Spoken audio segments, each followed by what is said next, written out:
Am I starting? Good. You too. Likewise. See you soon. Right Sweet. now? Hello, YouTube. Hello. On you go. Facebook too? Yeah, you're live, man. I'm live. Yeah. Okay. Hello, good morning out there, everybody. Thanks. For We have jumping- taken over studio of Good Time Tommy. Yes, we have. Thanks for starting that out. And I'm David Criswell. For those of you who don't know me, I live here in Murfreesboro. Oh, I need to spit my gum out. We're so Do unprofessional. not chew bubble gum on camera. I know be right this. back. I'll cover for you. I'm Gabriel Fancher. We've taken over the studio of Good Time Tommy. Thank you, Good Time Tommy. I guess there's the camera. That's what I need to look at. Thank you, Tommy, for allowing us to come on here. Absolutely. Like, we didn't tie him up and Thanks. put him in a closet. No, you know? he's around. Like- In fact, he was right here a second ago. So, He's here somewhere. but hey, so why are we here? Why do we want to come on here? So, guys, my friend Gabe here is running for State Representative District 13, and so we were going to talk to him today. You know what you forgot? What? First, we got to tell people to like, share, And I have to and do it. I have comment to do below on the show. Hold on. Let me do it. Can you do that? Boom, share. You can't do two things at one time?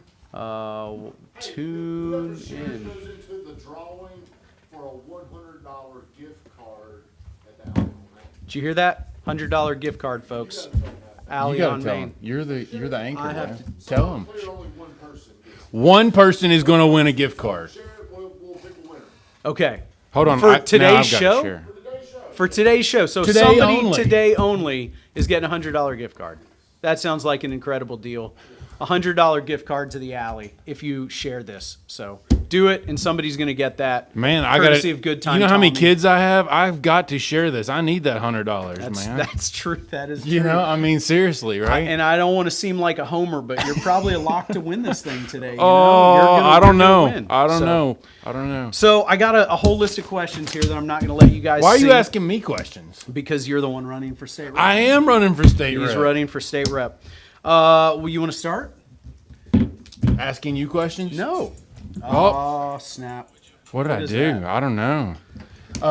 Tell us about yourself. Oh, we'll tell you about me. All right. I'm Gabriel Fancher, and I am running for state rep. I teach at Holloway High School. What else you want to know about me? I've got 7 kids. We're blended. Where'd you? Well, start at the beginning. Where'd you grow from up? the beginning. Yeah. It was a long time ago. I am from Kentucky. I grew up in a small county in Kentucky called Hart County. The largest town there is Horse Cave. No, Murfreesboro is probably the largest town. Went to a small little school there, and then went off to Western Kentucky. Don't hate me. 100 miles of hate between here and there. But I have 2 degrees from MTSU, and that's what brought me to Murfreesboro was MTSU. And so Two degrees. What are those? I've got a master's in economics, which is a consolation prize when you go for a PhD. I went for the PhD program is what brought me to Murfreesboro. And I've got an MBA in finance. Good. Yeah. That's nice. Sounds smart, right? Yeah. I mean, it's impressive. You know, on Thanks. its own. Yeah. Thanks. Tell us about your family. Well, I'm married to Chelsea, and so I am she's the feature of our family for sure. Mm-hmm. I think that sometimes you got to know your role, you know, and so I let her take all the pictures. She's in charge of pictures for sure. But we have 7 kids between us. We're blended. I had 3 from before. She had 2 from before, and we have 2 together. So like it's his, hers, and ours, you know. Yeah. But I claim them all because like most of them are girls, you know. 6 of those are girls. 5 of them with my DNA because I can't make girls evidently. I can't make boys rather. Yeah. But I claim Logan. He's That's why- the oldest. That's why we're friends because we have. We I have share girls, that. But I was wondering able why you would to make 3 support of me. them. Yeah, I know. Okay. That's it. It's Now I that know. bond that we have. The girls add things. I still haven't shared this show. Uh-oh. I know. Well, right? go ahead and do that now. We'll take a little break. No, there's And, no break. We have It's- we have a message from our sponsor. There you go. Old Spice deodorant. Does anybody have the deodorant? No. Okay. There. We'll get we're that in a live minute. right now. We'll put Now I that- can click share. We're good. Put that on while you share. Anyway, tell us about your career. Well, you know, I'm a school teacher. Well, we know that, but let's start back. Let's go. Let's Oh, run like- through the oh, gamut. so What got sure, you to sure. today? So when I was in college, I studied economics. Like I walked into the classroom and it was like I fell in love with it.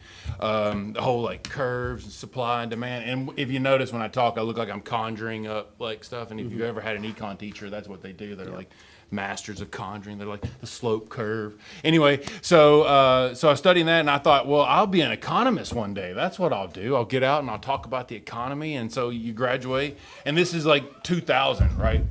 .com bust era. And so like there are no jobs anywhere, you know, and surprisingly, no one wants to hire an economist. And so, because like you got to have a master's degree and then probably a PhD before you get hired as an economist, but nobody at college told me that. So anyway, and I'm the first in my family to graduate from college, so I didn't know any better. So I got a job in sales at Dell. That was my first job, working at Dell, selling computers over the phone. And this is back when like you could make a lot of money working at Dell. I don't know if you know anybody from Dell. Yeah, Katie, my wife worked there at you Dell go. for You a could couple make years some right out of really college. good money selling Yeah. computers over the phone. And I was like, I felt like if I can sell computers over the phone, I could sell anything. And so then that's how I got it. I became a stockbroker for a little while. That was a really good experience. I worked for Jason Claycomb in Bowling Green and learned a lot. But then people came offering. Like, here's the thing: once you get out into the real world, people start offering you other jobs. Like they come along, they go, "Hey, you got some talent, you got some skill, right? Come do this." And I was young and didn't know any better, and I just jumped from ship to ship to ship, you know, and so I worked for a lot of different places. What I found was that I was like this square peg trying to jam myself into a round hole, right? And it was just not the right thing for me.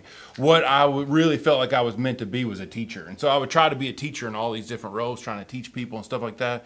But finally, once I got my MBA, I was able to start being, that was like 12 years ago. I started adjuncting, and I was like, yes, this is what I'm meant to be. I'm meant to be a teacher. And so that's what that's my profession. So you finally ended Yes. So even when I've sold real estate, I'm always trying to teach the client about how to be a better client and stuff like I look at everything from like a teacher standpoint. Yeah. Good answer. All right. Next, why'd you decide to run for state rep? Why did I decide to? Well, so that goes all the way back to 4th grade.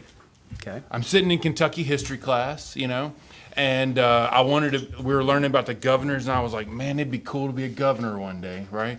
But, you know, I'm not from a rich family. I'm not from money at all. And I was thinking, well, I can't be governor because I'm not rich. I mean, look, who's our governor right now? And who was the one before? Yeah, and who was the one before? Billionaires. Right, exactly, Yeah, right. So, billionaires. but I was like, but you know what I could be? I could be a state rep. And because like a state rep just covers like 3 counties in Kentucky, you know, and here we cover like just, you know, Part of one. just part of one. Yeah. And I was like, that's an area that I could meet enough people to win that. And so that's in 4th grade, wanted to be a state rep. And so that dream just laid buried inside of me for a long time. Although all my school teachers knew about it, right? Like they were always like asking me about politics and stuff like that from 4th grade on. So I've always paid attention to politics, always cared about it. And so then, why did I choose to run for state rep this time? Yeah. I found out that the house I'm building is in the new district, and there's no incumbent in there, and so I felt like it was just like, I didn't build this house to be in there. I didn't go up to the state and talk people into drawing the map so that I'm in the district. Yeah. I just happened to be in the district, and I was like, this is a great opportunity. And so, and I'm paying a lot for this chance to run because I'm not being rehired at Holloway because of it. Because my principal, she told me, she's like, I think you'll win. And so that would leave us without a teacher come January, because they're, you know, when you win for state rep, for those of you that don't know, you're in session from January to May, and it takes up like all your life. It's and like so, a full-time job. Yeah, and so for there's no 4 way months. I could teach that Yeah. during that time. And so, and she didn't want to be left with an open spot in January, right? That would be a bad, because then and it's hard on the kids and stuff like that. So she was like, I'm just not going to be able to bring you back. And so I was like, whoa, before you make that decision. I need to go and pray about this and think about it, right? Because I was like, I thought I'd be able to stay on until then, and then if I don't win, I got that waiting for me, that'd be cool. But she's like, well, all right, you don't have to make it right now. And so I go and I pray and talk to Chelsea and think about it and stuff like that. And then here's the funny thing. So like I'm walking in after I've talked with Chelsea and I've prayed about it. I made a decision. Yes, this is the right thing for me to do. I'm walking up to her, and I'm about to let her know, okay? And I'm overcome with this like grief, like really. And like she's a really tough black lady, Miss Drayton, and like I'm scared of her, you know what I mean, right? And so in a good way, in a good way. Yeah. But like she's just really this strong woman, and so I'm walking up to her and I'm feeling this grief coming on, and that. Like I'm kind of like a sensitive guy, so I tear up a little easy. And I was like, she is not the kind of woman that's going to appreciate a grown man crying. So I was like, I will talk to you later. And I turned around, man, and I went away and I hid, man, and I cried. Like I literally cried all by myself thinking about, because like I loved helping these kids a lot, and I was like in my classroom and I was like, man, God, you brought me here, and now I'm trying to walk away and stuff like that. And then it's like, I thought on it and I was like, I'm doing this for a reason, right? Because yes, I'm able to affect these kids, but if I go to the state, I can affect a lot of kids, right? Because the state plays the biggest role on what's going on in the classroom. And so that's why I chose to run for state rep. So a few days later, I went and told Miss Drayton that I would be running. Yeah. And that's when I officially got in the race. Yeah. Yeah, and that's been this all happened pretty quick, right? Like during the month of March. Yes, Yeah. right, yeah, exactly. I found out like March 1st or something like that I was in the district. Maybe it was maybe the day before March 1st, but it was very early on. Started talking to Miss Drayton about it, and then we jumped in the race officially like March 12th or something. I don't know. Yeah. Good. What's next? Good answer. Why should we vote for you? Ooh, that's a tough one.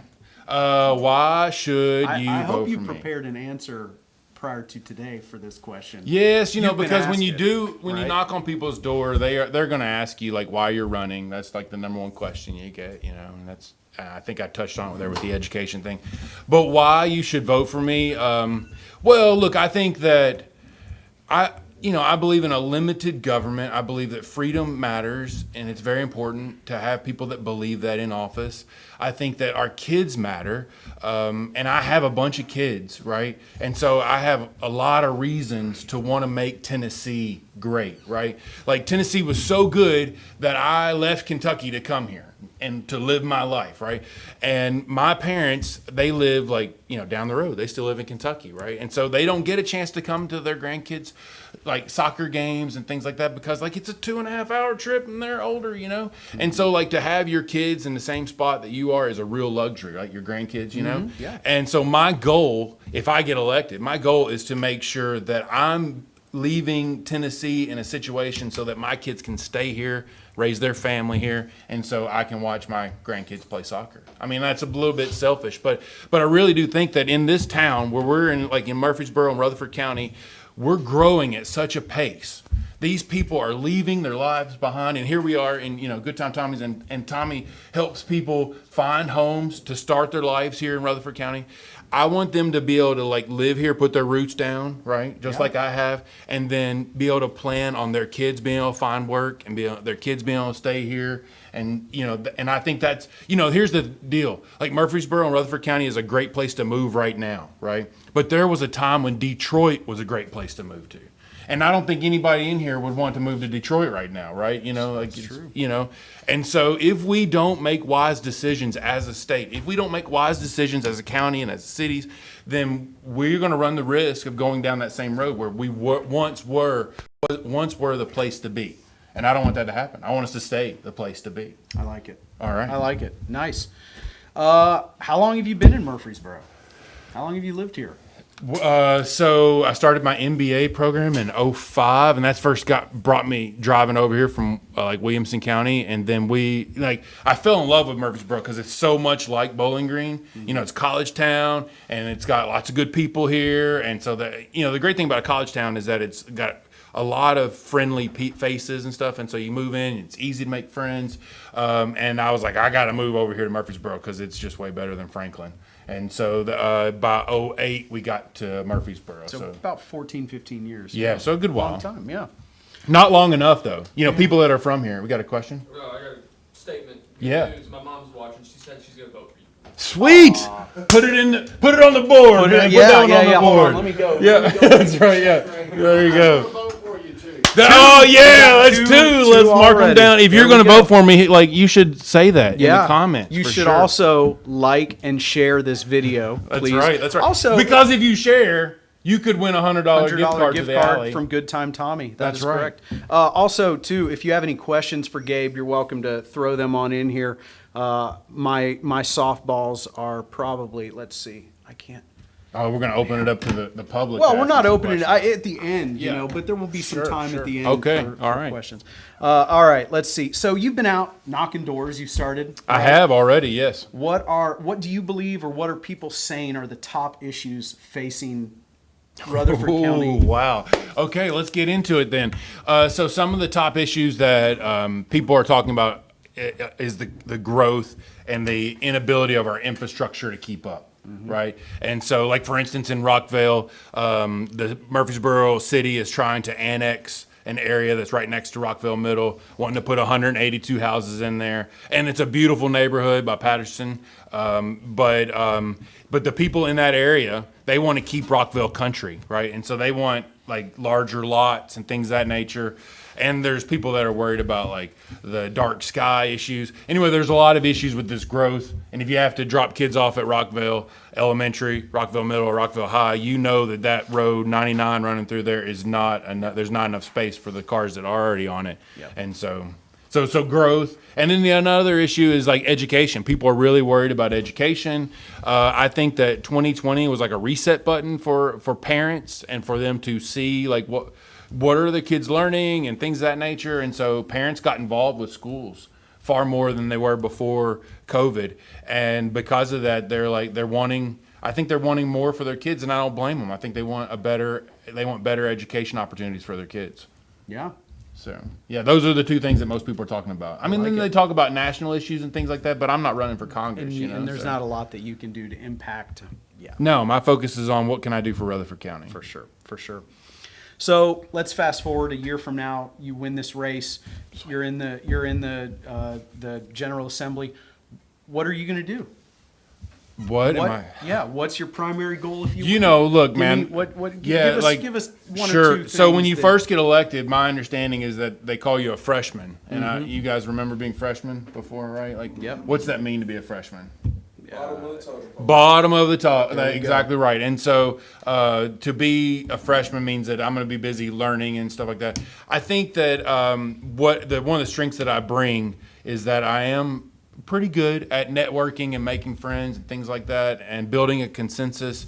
And, the great thing is that we'll have 5 state reps then for Rutherford County. That's 5 out of 99. That's a lot of power for our county. yeah. And so I look forward to my plan is to try to go hang out at TDOT and try to move our projects up, try to build networks and help people with their problems with the state. And then learn how to move legislation through and things, just take my time, learn what I'm supposed to learn, and then, and be a good state rep for the people of Rutherford County. Good. All right, so we've gotten through all the softballs. All right. I got the tough questions coming now. Anybody have any questions in the audience, or should we do this before we get to the good ones? Let's see. You've got 6, 7, maybe like 8 votes just from the Facebook feed so far. I'll take it. One of them is your wife. Well, Noah, Josh. you can't